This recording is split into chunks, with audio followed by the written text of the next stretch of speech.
Operator logika. Beberapa waktu yang lalu kita sudah belajar tentang konsep dasar fungsi logika.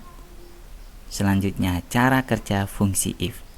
Kali ini kita akan belajar lebih kecil daripada itu, yang merupakan bagian dari fungsi if, yaitu tentang bagian pernyataan, bagian nomor 2. Masih ingat 4 bagiannya? Yang pertama adalah fungsi if, yang kedua pernyataan, yang ketiga kondisi benar, yang keempat kondisi salah. Nah, kita akan belajar tentang bagian pernyataan. Di dalam pernyataan ada bagian yang namanya operator logika, ya. Apa saja itu? Operator logika itu simbol-simbol, ya. Nanti yang menentukan itu benar atau salah itu salah satunya. Ada simbol sama dengan, ada lebih besar, lebih kecil, lebih besar sama dengan, lebih kecil sama dengan, atau tidak sama. Baik, kita akan bahas satu persatu.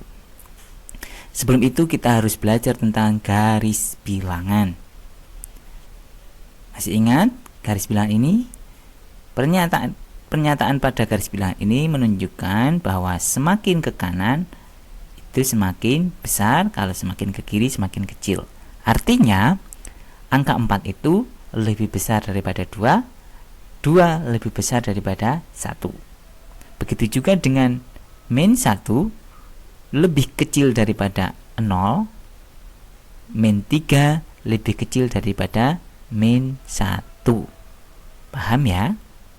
Ini yang harus kita pahami sebagai pondasi tentang operator logika. Baik, kita mulai dengan simbol sama dengan. Jika ada pertanyaan tunjukkan angka yang sama dengan 1, angka yang sama dengan 1 ya hanya 1, yaitu angka 1 itu sendiri. Dan apabila ada pertanyaan apakah min 5 sama dengan min 3, maka jawabannya tidak. Min 5 tidak sama dengan min 3. Oke. Lanjut, lebih besar. Tunjukkan angka yang lebih besar dari 3. Angka apa saja yang lebih besar dari 3? Yaitu dimulai dari 4, 5, 6, 7, 8, dan seterusnya. Bahkan apabila ada pertanyaan apakah 2 lebih besar daripada min 4, jawabannya adalah benar, karena 2 itu lebih besar daripada min 4. Masih ingat garis bilangan? Semakin ke kanan semakin besar, semakin ke kiri semakin kecil. Selanjutnya lebih kecil.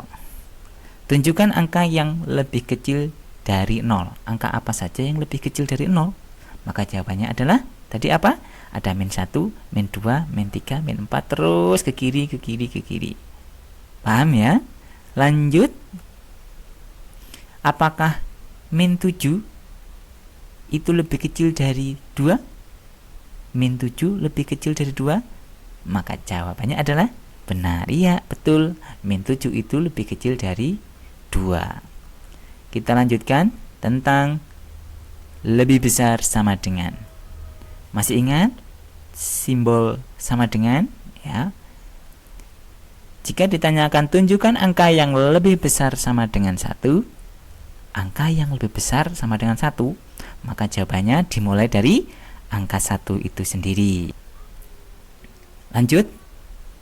Apabila ada pertanyaan min 4 lebih besar sama dengan min 6, apakah min 4 lebih besar sama dengan min 6? Ingat, semakin ke kiri semakin kecil. Maka jawabannya benar. Lanjut, lebih kecil sama dengan. Tunjukkan angka yang lebih kecil sama dengan 0. Tunjukkan angka yang lebih kecil sama dengan 0. Lebih kecil sama dengan 0. Berarti dimulai dari angka 0, min 1, min 2, min 3, min 4, min 5, terus ke kiri, ke kiri, ke kiri. Ya, semakin kecil. Juga ketika ditanya apakah min 7 lebih kecil sama dengan min 7, ada sama dengan, berarti dimulai dari angka itu sendiri, yaitu min 7. Apakah jawabannya benar? Ya, benar. Min 7 lebih kecil sama dengan min 7. Lanjut, tidak sama. Tunjukkan angka yang tidak sama dari 0. Maka jawabannya adalah angka-angka selain 0. 3, 2, 1, min 1, min 2, min 3, dan seterusnya. Selain angka 0. Yang tidak sama dengan 0 itu ya selain angka 0. Paham ya? Bahkan ada pertanyaan, apakah min 1 tidak sama dari 1? Maka jawabannya benar. Ya, min 1 tidak sama dengan 1 ya. Tidak sama, itu tidak sama. Demikian tentang belajar operator logika. Kita akan lanjutkan nanti tentang penggunaan fungsi if pada lembaga kerja. Itu saja. Semoga bermanfaat.